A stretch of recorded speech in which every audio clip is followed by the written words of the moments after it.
Welcome to Salon Talks. I am Mary Elizabeth Williams, and this is Leslie Bibb. You know her from Iron Man. You know her from Talladega Nights, which is one of my favorite movies, my favorite feel-good movie. Shows like Popular, Burning Love. Which you love Burning Love. I love Burning Love so much, and God's Favorite Idiot. She's now co-starring in a new movie with Sebastian Maniscalco. Sebastian Maniscalco. It's a long... Did I do it okay? You did it right, but I started making fun of him when we were signing posters, and I said, what do you, Cher? What are you, Madonna? You just wrote Sebastian? And he goes, I'm not spelling 19 letters, Leslie. It's too much to say Sebastian Maniscalco. It's going to take twice as long. You're also co-starring with somebody else in this movie, Robert De Niro, a couple other extremely cool people. And Kim Cattrall. And Kim Cattrall gets to be your mom. Oh, and my David Rashi from Succession. It's crazy. It's really fun. And Anders Holm.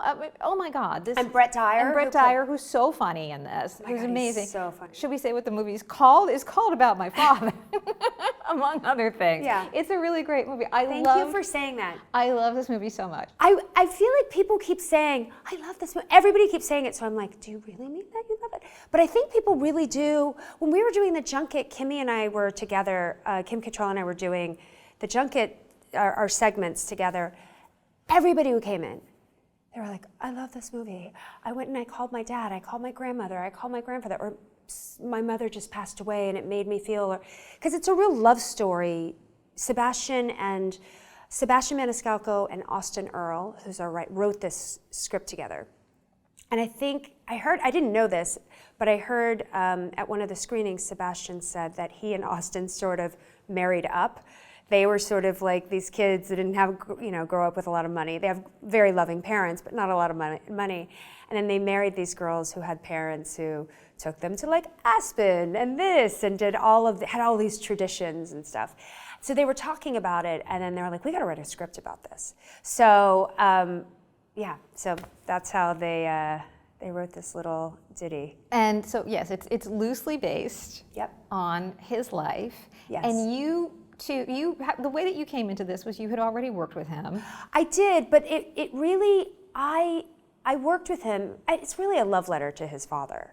I think that's the part that's really truly Sebastian's is they shared the commonality about the girlfriends and going to families, but really Sebastian, I kept saying to Salvo, who is Sebastian's dad and who Robert De Niro plays, I said, how does it feel? I said, it's such a love letter to you, Salvo. And he was so moved, and he said, yeah, Leslie, it really is a love letter. And he really has, in the movie, his mom is dead. Sebastian's mom is not dead in real life. And I was like, oh, she got the short end of the stick. It's like a Disney movie. I know, right? It got a little dark there. But I had just gotten back from Australia from doing the show with Melissa McCarthy.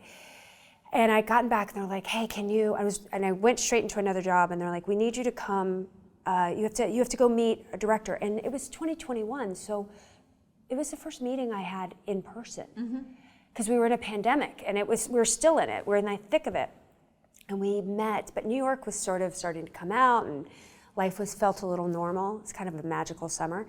And I met her on the Upper West Side, and we sat for 3 hours talking about movies and things that like we love in film, because she's a real cinephile. So I met Laura, who was the director, and we just got on so well. And I was like, God, I hope I get to read with Sebastian. And then they said they want you to do a chemistry read with Sebastian. And I was at my sister at Kim Bibb's house down in Charleston. And I was like, Kimmy, I gotta do this reading. So I met him via Zoom, and we did a chemistry read via Zoom. But we'd briefly met on TAG. He married Jeremy Renner and myself, and he was really sweet. And now he gets to marry you. And now he gets to marry you. I didn't, look at you. I just did that. Look at you. You know what my mama would say? She'd be, well, aren't you a trick?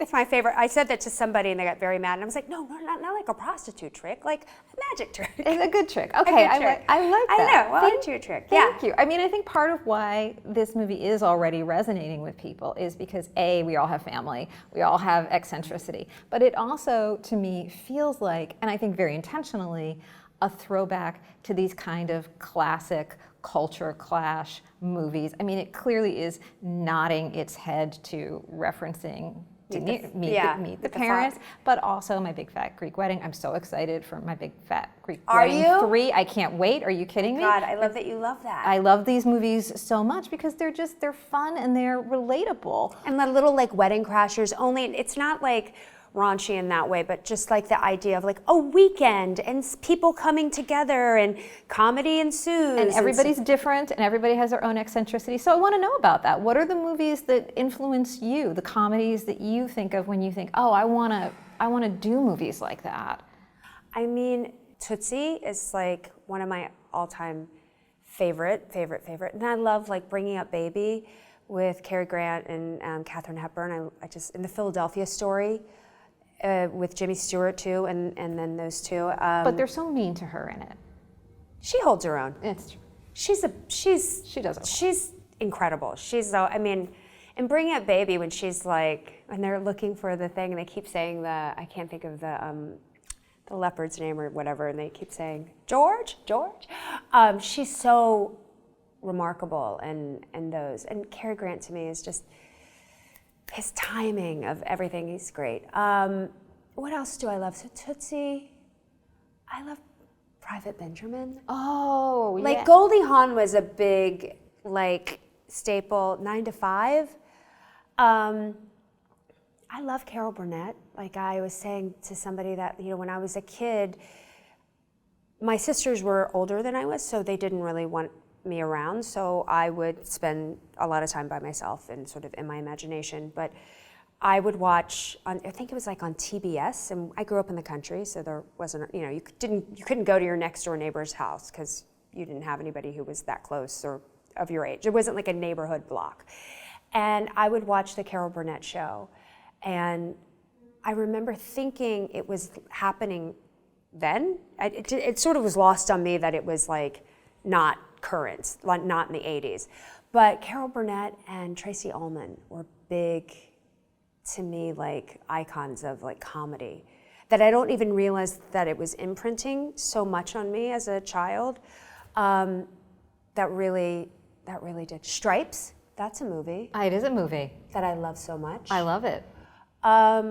There's so much. You don't have, I've done this a quiz. You don't have to name them I know, all. but then it makes you start to go down and go, well, what does influence you? I mean, I think there's, when you see somebody like Goldie Hawn, who's so,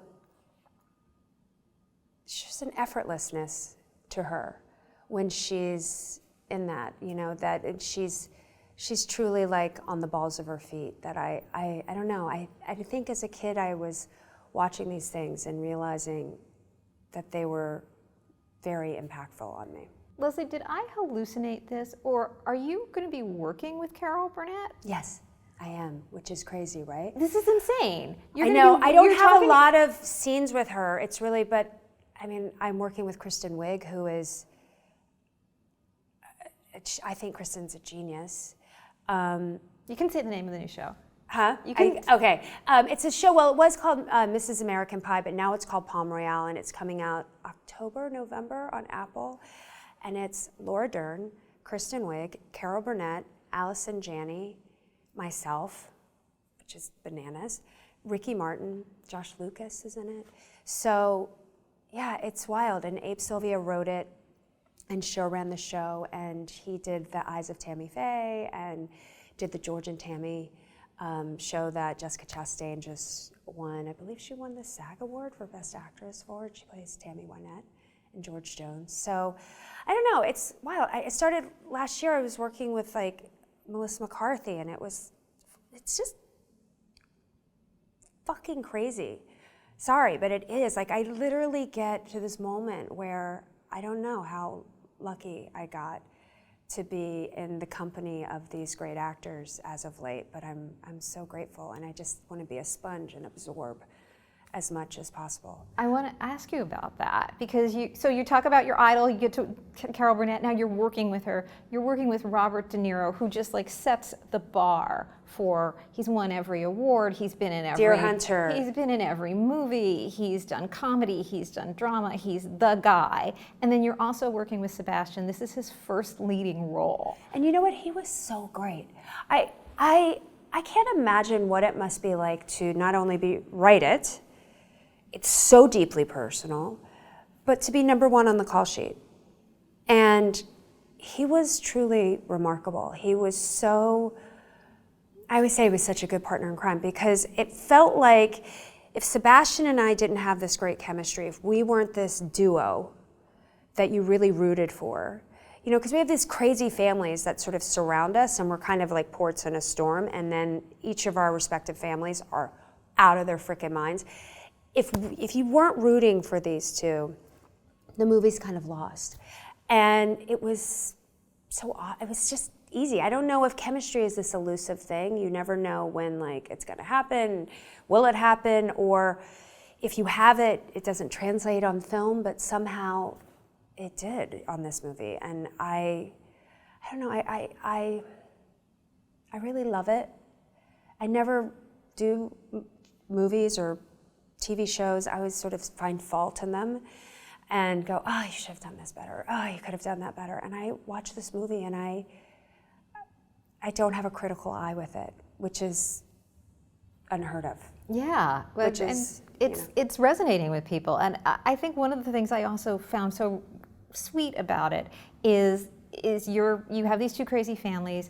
Your character's family is very, very wealthy, but they're not evil. And right, isn't that the thing? It's like David Rashi, he's so interesting. I think David and Kim kind of steal the movie in a way, but I think David's part is really difficult. He could come off so unlikable. And there's something sweet about him and bumbling, and you see that he comes from Second City, is where he, started acting, and you really see that with his improv and how brilliantly he sort of, there are moments in the when we were filming, and this scene could have gone south because the dog wasn't doing what he's supposed to do, and it's in the movie. He says something like, "The dog's supposed to go right with us," and dog would never do what he's supposed to do, and he went left. And instead of yelling, cut, and whatever, he was like, oh, we don't like to touch him because we're scared he'll kill us or something. And it's such a funny line, but we were able to continue through. And as corny as that sounds, it's a really pro move. And watching Bob do that, like if Bob ever goes up on a line, he just uses it and always stays on course. I think there's this dangerous thing that we do as actors when we sort of mess up a take. We go, oh, cut, or we just, the perfectionist part of us steps in and the anxiety comes up of like, oh, I'm wasting film, or whatever. And I watched Bob do it, like he forgot somebody's name or something, or he called somebody, Kim Cattrall, he called like a waitress Tigger. And he was like, look at me, I'm forgetting where I am, your name is this, and he did it. And I said to Sam, my partner, who's also an actor, I said, it was so incredible because he used it and kept the scene going. And it seems benign to say that, but it's a pro move.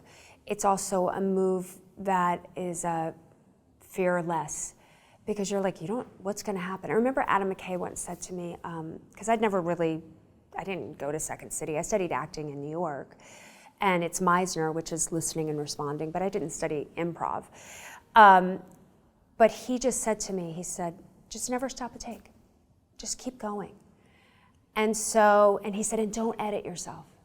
Even if it's not, if like it kind of falls flat, the improv, there might be a nugget in there that we can light up.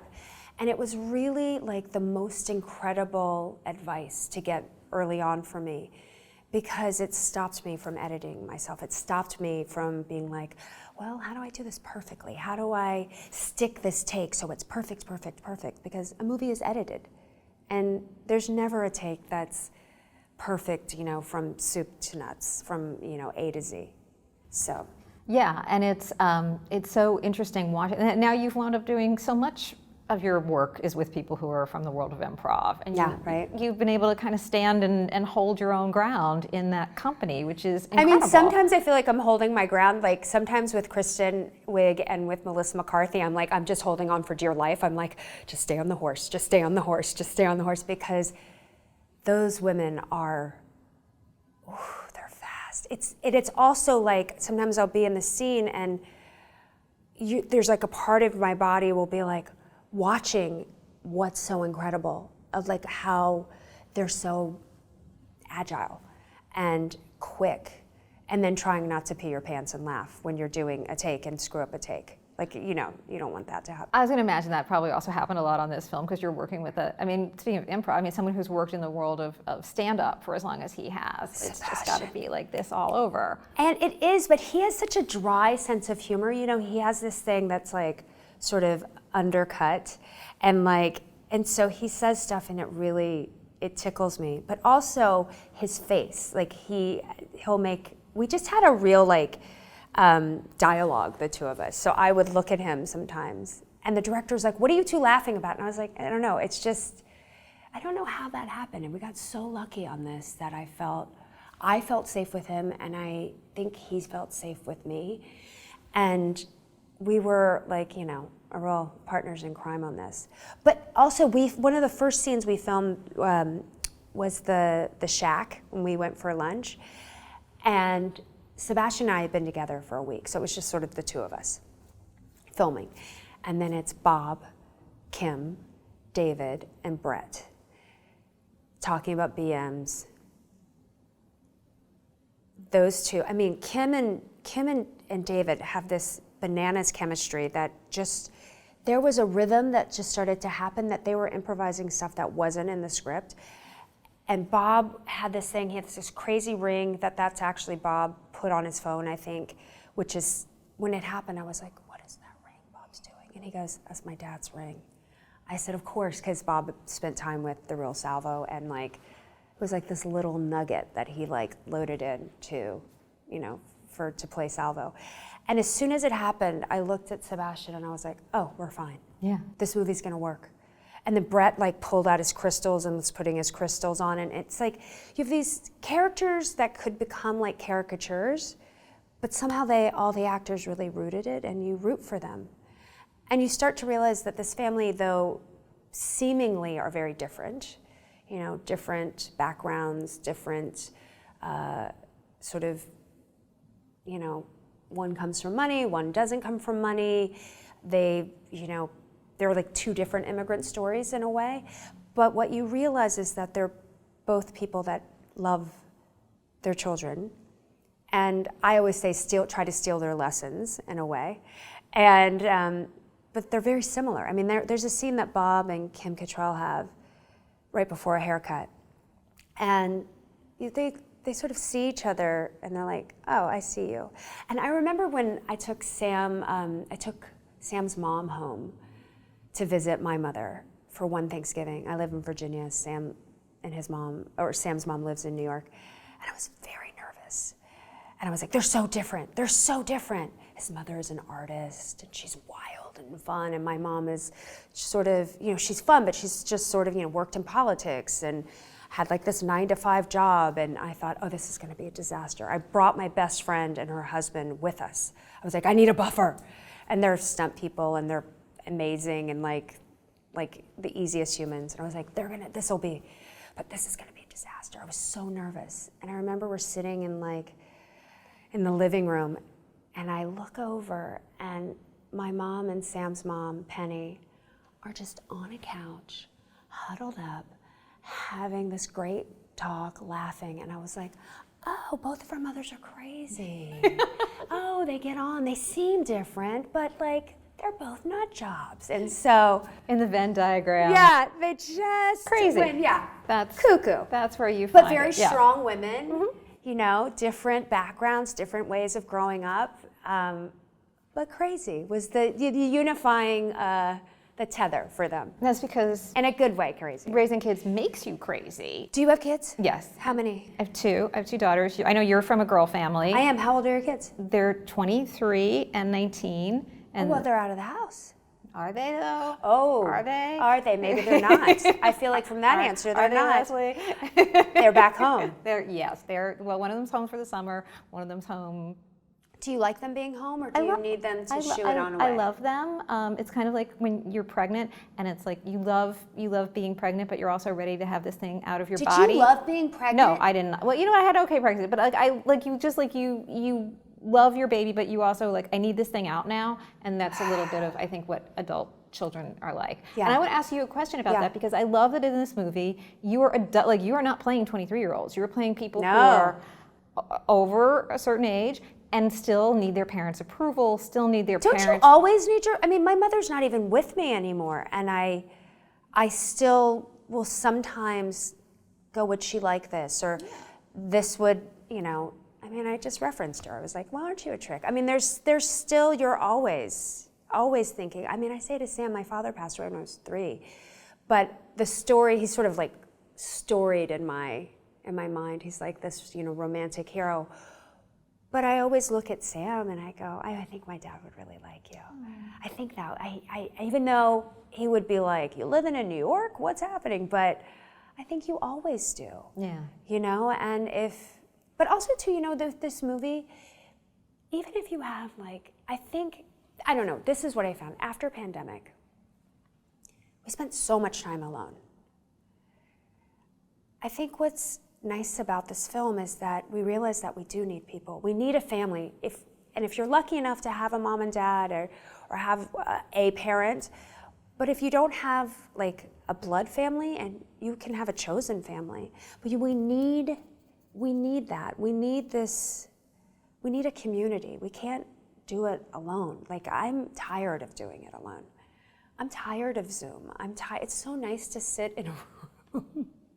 Right? Well, you can read my necklace. Yes, We're close exactly. enough. Anxiety. It's great. I love that. Leslie, the way that when you talk about family, I have to ask you one more thing. Yeah, ask me 20 more things. Okay, I imagine at some just point simmer you down, want hot to sauce. get on with your day. Leslie. But you're a big Bravo fan. You know all the housewives.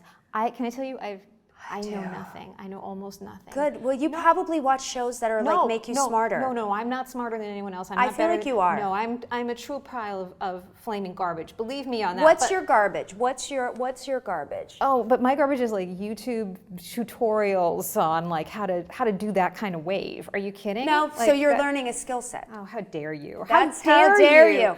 I think I started my Bravo obsession under the guise of research. Honestly, it did start, I will say, when I was doing Talladega. This is so random. I feel like because Being Bobby Brown was on, it was one of the first reality shows, and somehow my manager got a few episodes that they sent to me. I don't even know what network it was or whatever, and I thought there was something, a chemistry, a thing that Bobby Brown and Whitney Houston had in that show, that they really loved each other, but it was a little codependent. But I rooted for them. It was very strange, but I was fascinated by them. And I pitched it to Will. I don't know if he remembers this. I was like, there's a show, and it's they're sometimes inappropriate, but yet I love that they love each other, and there's this thing.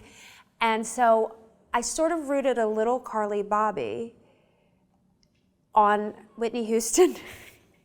Well, now I can't unsee it. I know. But it's I don't know, there was just something about it. But so I always sort of did it Rachel Zoe. I did a little bit of that for Confessions of a Shopaholic. She had a reality show on Bravo. And so I think I put on the hat of I'm doing research. But then suddenly it felt easy. And sometimes when I watch a movie, I'm watching oh, that's an interesting moment. Maybe there's something, because you're constantly stealing from great actors. You're oh, that's a moment. Oh, that's something I want to try to recreate or put into something else. So sometimes with Bravo, it just seems benign and I will let it wash over me. but it started as I'm doing research, and now it's. Yeah. So now you are also using it as research because you're basing these characters on. I don't think I've figures. based anything recently on them, but now it is just like it's like crack cocaine. So where should I start? If I want to, like, if I'm afraid to jump If you're in. afraid to begin, I feel like you go old school to like Real Housewives of New York, into like with Bethany Frankel and Luann and all of that. I love that. I mean, you know, sometimes you watch it and you're like, oh, this is a lot. But sometimes it's really good television. But it's not my lot. That's what makes it good. It's Yeah, somebody right? else's lot. Yeah, oh my exactly. God. Leslie Bibb, thank you so much. All right, now you've given me something new to start watching. I mean, I don't feel like I've made you a better person, though. I feel like it's You don't like, need to make me a better person. I feel like I'm I not should have gonna- given you something that would give you like, oh, you should watch this. I'm not going to get better. You Don't can worry learn about how to knit. it. No, I don't need to know how to knit. Don't worry about it. We're fine. I've We're been fine. watching YouTube videos on darning, and I tried to darn my socks. See, this is good. very hard. Yeah, this is why we just buy new socks. This is why we live in a disposable economy. It's fine though. We're all I just do try to darn the socks. we're doing our best. Yes, we're we're doing our best. We're doing our best. We're trying not to add to the landfill, but in the meantime, we can watch some somewhat trashy TV. It's okay. And the movie is called About My Father. I love it so much, Leslie. Really glad It's you liked great. it. Thank you so much for joining us today. It's been a pleasure. Thanks.